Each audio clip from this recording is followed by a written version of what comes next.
போஜ்புரி திரையுலகில் கடந்த சில ஆண்டுகளாக இளம் ரசிகர்களிடையே வேகமாக கவனம் ஈர்த்து வரும் நடிகைகளில் முக்கியமானவர் ஆகாங்ஷா அஸ்வதி. அழகான தோற்றம், மாடர்ன் ஸ்டைல், போஜ்புரி மண்ணுக்கே உரிய ஈர்ப்பு, இந்த மூன்று அம்சங்களும் குறுகிய காலத்திலேயே அவருக்கென்று ஒரு தனி ரசிகர் கூட்டத்தையே உருவாக்கிவிட்டது. வட இந்தியாவில், குறிப்பாக உத்தரப்பிரதேசத்தை மையமாக கொண்ட போஜ்புரி பார்வையாளர்கள் மத்தியில் ட்ரெண்டிங் ஹீரோயின் என்ற அடையாளத்தை ஆகாங்ஷா அஸ்வதி பெற்றிருக்கிறார். ஆகாங்கா அஸ்வதி உத்தரப்பிரதேச மாநிலத்தின் லக்னோ பகுதியில் பிறந்து வளர்ந்தவர். சிறு வயதிலிருந்தே நடிப்பு, நடனம், மேடை நிகழ்ச்சிகள் மீது அதிக ஆர்வம் கொண்டிருந்தார். பள்ளி மற்றும் கல்லூரி காலங்களில் கலாச்சார நிகழ்ச்சிகளில் தொடர்ந்து பங்கேற்று வந்ததுதான் அவருக்குள் இருந்த கலை ஆர்வத்தை தீவிரமாக வளர்த்தது. அதன் தொடர்ச்சியாக மியூசிக் வீடியோக்கள், விளம்பரங்கள், ஆல்பம் பாடல்களில் நடித்து வந்தார். அந்த அனுபவங்களே அவருக்கு சினிமா வாய்ப்புகளை வாங்கி கொடுத்தது. திரைத்துறையில் அவரது பெயரை பரவலாக அறிமுகப்படுத்திய திரைப்படம் தபாங் சர்க்கார். இந்த படத்தில் போஜ்புரி சூப்பர் ஸ்டார் கேசரிலால் யாதவுடன் நடித்தது ஆகாங்ஷாவுக்கு பெரிய திருப்பு முனையாக அமைந்தது. தைரியமான நாயகி கதாபாத்திரத்தில் அவர் வெளிப்படுத்திய கவர்ச்சியும் நடிப்பும் ரசிகர்களிடம் நல்ல வரவேற்பை பெற்றது. இதைத் தொடர்ந்து ஜெய்ஹிந்த், விவாஹ் போன்ற படங்களில் நடித்தார். இந்த படங்களில் பெரும்பாலும் காதல் கதையின் ஹீரோயின், ஆக்ஷன் ஹீரோவுக்கு இணையான வலுவான பெண் கதாபாத்திரம் போன்ற வேடங்களில் ஆகாங்ஷா நடித்திருந்தார். திரைப்படங்களை விடவும் ஆகாங்ஷாவை மக்கள் மத்தியில் இன்னும் வேகமாக பிரபலமாக்கியது போஜ்புரி மியூசிக் வீடியோக்களும் பாடல்களும் தான்.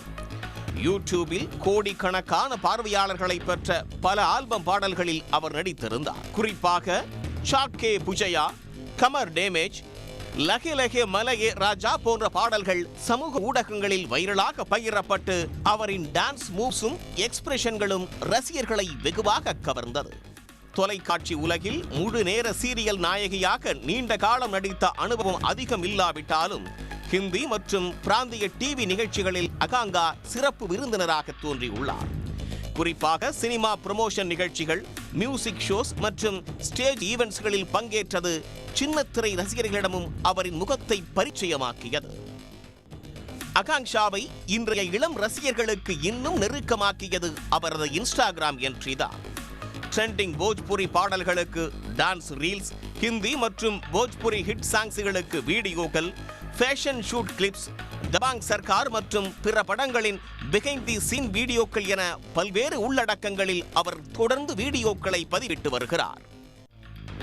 ஆகாங்ஷா போஜ்புரி சினிமா துறையில் நடிகராக இருந்த விவேக் குமார் என்பவரை நீண்ட காலமாக காதலித்து வந்தார். 2019ஆம் ஆண்டு அவர்களுக்கு திருமணம் நடந்தது. தான் உண்டு, தன்னுடைய வேலை உண்டு என இருந்த ஆகாங்ஷா மீதும் அவரது கணவர் மீதும் தற்போது ஒரு மோசடி புகார் கொடுக்கப்பட்டிருக்கிறது. மும்பை காட்கோபர் பகுதியைச் சேர்ந்தவர் ஹிதேஷ் கரந்திலால் அஜ்மோரா. இவர் கஸ்டம்ஸ் கிளியரன்ஸ் ஏஜெண்டாக இயங்கி வந்திருக்கிறார். ஏற்றுமதி மற்றும் இறக்குமதிக்கு தேவையான அனைத்து சட்ட ரீதியான ஆவணங்களையும் சரிபார்த்து சமர்ப்பித்தல், துறைமுகம், விமான நிலையங்களில் சரக்குகளை சுங்கத்துறையினரிடமிருந்து விடுவித்தல், சரக்குகளுக்கான இறக்குமதி மற்றும் ஏற்றுமதி வரிகளை கணக்கிட்டு செலுத்த உதவுதல், அரசு விதித்துள்ள சுங்க சட்டங்கள் மற்றும் நடைமுறைகளை பின்பற்றுவதை உறுதி செய்தல் போன்ற வேலைகளை தன்னுடைய நிறுவனத்தின் மூலம் அஜ்மேரா செய்து வந்திருக்கிறார். இந்த சூழலில் 2024ஆம் ஆண்டு அலுவலக உதவியாளர் மூலம் அஜ்மேராவுக்கு நடிகை ஆகாங்ஷா மற்றும் அவரின் கணவர் விவேக் குமாரின் அறிமுகம் கிடைத்திருக்கிறது. பீகார் மாநிலம் மேற்கு சம்பாரான் மாவட்டம் பெட்டியாவில் உள்ள வேர்ஹவுஸ் ஒன்றில் தனக்கு சொந்தமான 300 கோடி ரூபாய் பணம் பெட்டிகளில் இருக்கிறது என்றும் அதனை வெளியே எடுக்க வேர்ஹவுஸுக்கு பணம் கட்ட வேண்டும் என கூறி விவேக் குமார் அஜ்மேராவுக்கு ஒரு சில ஆவணங்களை காட்டியிருக்கிறார். அவற்றின்படி விவேக் குமாருக்கு சொந்தமான பொருட்கள் அங்கு இருப்பது உறுதியாகி இருக்கிறது. 300 கோடி ரூபாய் பணத்தை வெளியே கொண்டு வருவதற்கு கோடி கணக்கில் கட்டணம் செலுத்த வேண்டும் என்றும் அந்த பணத்தை கொடுத்தால் 200 கோடி ரூபாய் வட்டியில்லாத கடன் தருவதாகவும் விவேக் குமாரும் நடிகை ஆகாங்ஷாவும் அஜ்மேராவிடம் கூறியிருக்கிறார்கள். இதனை உண்மை என நம்பிய அஜ்மேரா 2024ஆம் ஆண்டு மார்ச் மாதத்திலிருந்து ஜூலை மாதம் வரை 11 கோடியே 50 லட்சம் ரூபாய் பணத்தை ஆகாங்ஷாவுக்கும் விவேக் குமாருக்கும் கொடுத்திருக்கிறார். ஆனால் வேர்ஹவுஸில் இருந்து 300 கோடி ரூபாய் பணத்தை அவர்கள் வெளியே எடுக்காமல் இழுத்தடித்து வந்திருக்கிறார்கள். இதனால் ஆத்திரமடைந்த அஜ்மேரா விவேக் குமாருக்கு அழுத்தம் கொடுக்கவே 2024ஆம் ஆண்டு ஜூலை மாதம் பணத்தை எடுத்து தருவதாக விவேக் குமார் அஜ்மேராவை அழைத்துக் கொண்டு வேர்ஹவுஸுக்கு சென்றிருக்கிறார். பாதி வழியில் காரை நிறுத்திய விவேக் குமார் ஸ்வீட் வாங்கி வருவதாக கூறி காரை விட்டு இறங்கியிருக்கிறார். அதன் பிறகு அவர் திரும்பி வரவே இல்லை. அவருடைய செல்போனும் சுவிட்ச் ஆஃப் செய்யப்பட்டிருந்தது. கணவன் மனைவி இருவரையும் தொடர்பு கொள்ள முடியவில்லை. இதன் பிறகுதான் அஜ்மேராவுக்கு தான் ஏமாற்றப்பட்டிருப்பது தெரிய வந்திருக்கிறது. பணத்தை இழந்ததால் மிகுந்த மன உளைச்சலுக்கு ஆளான அஜ்மேராவுக்கு உடல்நலக்குறைவு ஏற்பட்டிருக்கிறது.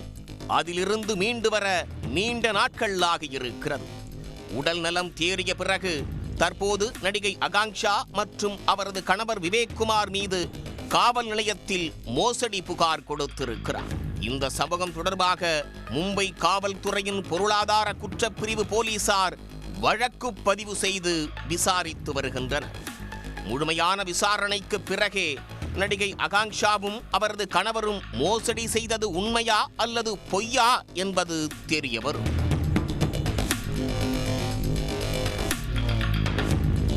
உடனுக்குடன் செய்திகளை தெரிந்து கொள்ள சன் நியூஸ் பெல் ஐகானை கிளிக் பண்ணுங்க.